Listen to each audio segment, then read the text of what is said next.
If you can, the best thing to do is turn your air conditioner all the way down, but that's not exactly economical, is it? Hey, what's up, Reefers? I'm Reefer Matt. In today's video is a product review. We're going to take a look at the Hygger Autumn Cooling Fan. This video is sponsored by Hygger, so thank you very much, Hygger.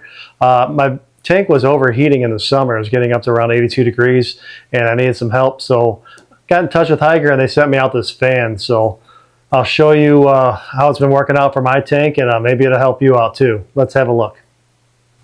Alright guys, well, I do my product reviews a little bit differently. I actually use the product and then I show you after I used it. So it's not like I'm just opening something brand new out of the box and saying, here, it's awesome. I do want to look over these very carefully, and I'll let you know what I find with them.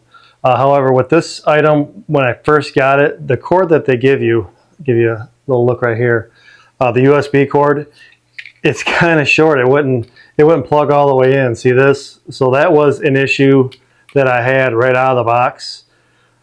So luckily I still had a bunch of these USB-C plugs laying around, so it wasn't a huge deal for me. If it is for you though, I found that their customer service is very friendly and helpful, so they should be able to help you out if you have run into this issue too. Another thing I noticed, I've been running this for about a month now, and you can see it's collecting, because it's salt water, it's collecting some salt and condensation, so just keep that in mind. This is not waterproof. I've actually been running this in my sump because I like to have lids on my tank, and I use clear polycarbonate lids.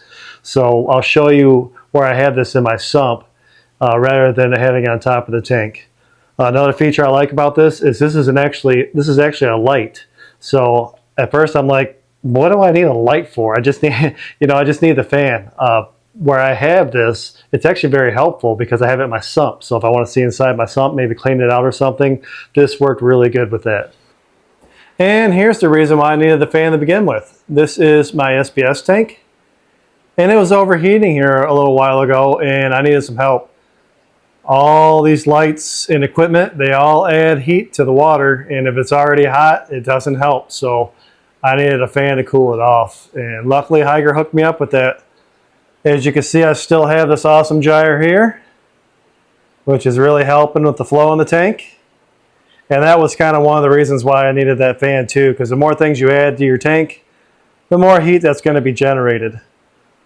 If you can, really the best thing to do is just turn your air conditioner all the way down, but that's not exactly very economical these days, is it?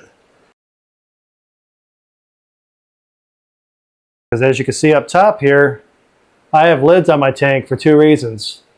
One is so the fish don't jump out, and two, so my lights don't get splashed with water.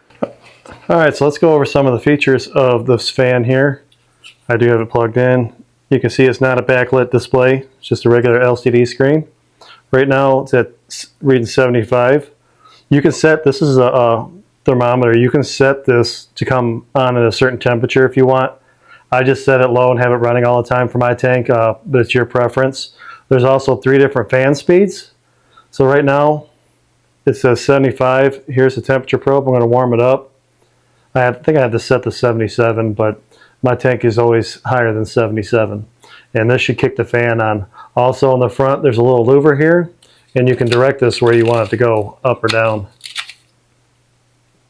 So I'm warming it up right now. Trying to keep it out of the glare for you. There we go, that's better. You just see, and the fan just clicked on when it went to 78. And then also it'll do that in reverse. When it cools off, it'll shut down. So that's a nice little feature. If you put this on a smaller tank to where this can really cool it down, you don't want to get too cool. On my tank, I just have it running all the time. There's that button for the light. See that? It's not a bad light. I mean, it does something, so I can actually see a little bit in my sump where I have it, and there's 3 different speeds as well. That was high, there's a low, a medium, and a high. And it's got 2 different fans here. The best part that I like about this is when you unplug it, and then you plug it back in, it will automatically turn back on. It remembers where it was set. So it's not like them cheaper ones that you have to constantly keep turning back on. This one will reset after the power is restored. So that's what I really like about this. So another thing to look out for this is just like little pegs and holes for it to go and clamp onto your tank. So it can come out if it gets bumped. So just be careful when you're doing that. It's just little pegs for this. And you can actually mount this without the light too if you want. The light just plugs in separately. So if you don't want the light, you can just plug in the little clamp here and just use the fan. But I found where I have the light, it's handy to have it in the sump. That way I can see when I'm cleaning the sump. All right, now we looked at some of the features on this. Let's go see it in action on the tank, shall we? All right, and here's my sump where I have the fan. As you can see, I have it angled down towards the water. And like I said, when I first got it, I'm like, what do I need a light for? Well, in this application, I like it because when I turn it on, now I can see pretty good in my sump. And as you can see, I do need to clean it out. It's getting dirty again, but I just thought that was a neat feature and it gave me a use for it. So maybe it'll work out for you too. And like I said, this is on just little pegs. So it'll stay on good enough. Just be careful that you don't bump with your hands if you're reaching around the fan or something, because it's not a screwed in fixture. It's just on little pegs that hold it in there, but it's still pretty sturdy. But that's where I have the fan in my tank, and it's actually helping a lot. It's keeping the water temperature down at least 1.5 degrees. Like I said, it's making up for all the equipment in the tank, like the gyres and those lights up there. As you can see, I have a lot of lights. So it's really helping with that, and it's keeping my tank cooler. One other thing I forgot to mention is the warranty. It's a 2-year warranty on this product, and that's a pretty good warranty for the aquarium industry. So that's just something to keep in mind as well. If you'd like to get this fan or any of the other Hygger products, I'll put a link right here if you're on mobile or tablet, and also in the video description, and you can check out their website. Do note that if you use my link, I am an affiliate and I may get a commission from your purchase. All right, that'll do it for this video on the Hygger Autumn Cooling Fan. If you go to check out their website, make sure to use the code Reefer Matt and you'll save 10%. I'm Reefer Matt. Thank you for watching and happy reefing.